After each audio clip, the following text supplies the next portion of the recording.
पिछले 3 वर्ष से आपका सत्संग सुन रहा हूँ।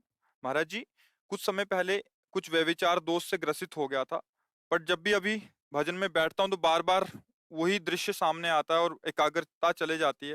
महाराज जी, बहुत मुश्किल में हूँ, महाराज जी सँभाल लीजिए। देखो, मन एक सीसी कैमरा जैसा है। वो हमारे जो भी शुभ-अशुभ कर्म होते हैं अनजाने में भी वो सब कवर करता रहता है। और जब हम भजन करना शुरू करते हैं तो इसका काम है, भजन मन को डिलीट करता है, जितने भी संस्कार हैं, निर्मल करता है, क्योंकि निर्मल मन प्रभु को पसंद है। तो जब हम भजन शुरू करते हैं तो डिलीट करता है। तो डिलीट जिस हम मैसेज को करते हो सामने आता है ना, ऐसे ही जो विषय डिलीट होना वो सामने आता है। हमें घबराना नहीं है। हमारे पूर्व किए हुए संस्कार मन हमारे सामने लाएगा। ना उसमें चिपकना है, चिपकने का मतलब सुख बुद्धि, और ना उसमें घबराना है, द्वेष भी नहीं करना, वो नष्ट हो जाएगा।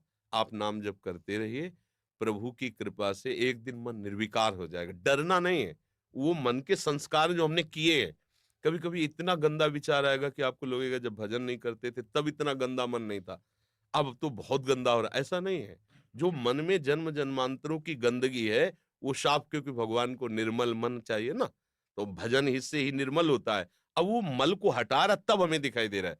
जैसे यहाँ हमें गंदगी नहीं दिखाई दे रही, पर अभी झाड़ करके सोनी लगाए तो गंदगी दिखाई देगी। नाम जब मन को साफ करता है तो गंदी बातें सामने वो निकल रही, भावना करो, वो आ नहीं रही है, क्योंकि इस समय आप सत्क्रिया कर रहे हैं, भजन कर रहे हैं, तो असत क्रिया कैसे आ जाएगी? तो ये असत भावना कहाँ है? ये छुपी हुई मन की असत भावना बाहर निकल रही। धैर्य पूर्वक और भजन बढ़ाओ, मन निर्मल हो जाए और उसी मन में भगवान की झांकी आ जाएगी।